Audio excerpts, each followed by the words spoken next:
ইসলামে মহিলাদেরকে, নারীদেরকে তালাক দেওয়ার অনুমতি দেয় নাই।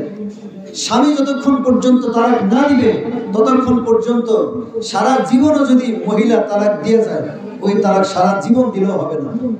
তালাক দেওয়ার অধিকার আল্লাহ তাআলা পুরুষদেরকে দিয়েছেন, ইসলামী শরীয়ত পুরুষদেরকে দিয়েছেন। এখন যদি কোনো নারী তার স্বামীর কাছ থেকে ডিভোর্স না নিয়ে আরেকজনের সাথে ভাইগা যায়, বিয়ে বসে সংসার করে, যতদিন পর্যন্ত সংসার করবে ততদিন পর্যন্ত ওই নারী ওই পুরুষের সাথে জিনা করবে, আর ওই ঘর থেকে যতগুলো সন্তান জন্ম হবে সবগুলো হবে অবৈধ সন্তান।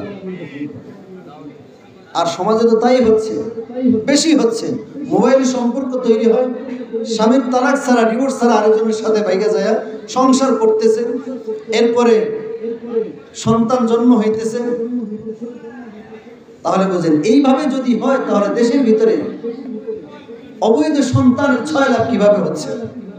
যার কারণে দেখেন দিন যতদিন যাচ্ছে সমাজের মধ্য থেকে আদব, কায়দা, আমল, আখলাক, চরিত্র সব নষ্ট হয়ে যাচ্ছে। আগে এক সময় মুরব্বীরা যখন রাস্তা দিয়ে হাঁটতো তখন যুবকরা মুরব্বীদেরকে দেখলে সালাম দিয়ে রাস্তার এক সাইডে দাঁড়ায় থাকতো। যদি সামনে পড়তো আর যদি দূর থেকে দেখতো তাহলে পলায় থাকতো ভয়ে।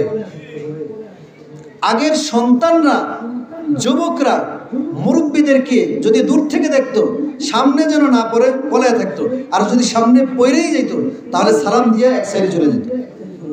আর বর্তমানে যুবকরা, সন্তানরা মুরব্বীদেরকে দেখলে কি করে? বিড়ি মুখে দিয়ে বিড়ির টান দেয়, ধোঁয়াটা মুরব্বীর মুখে ছাড়ে।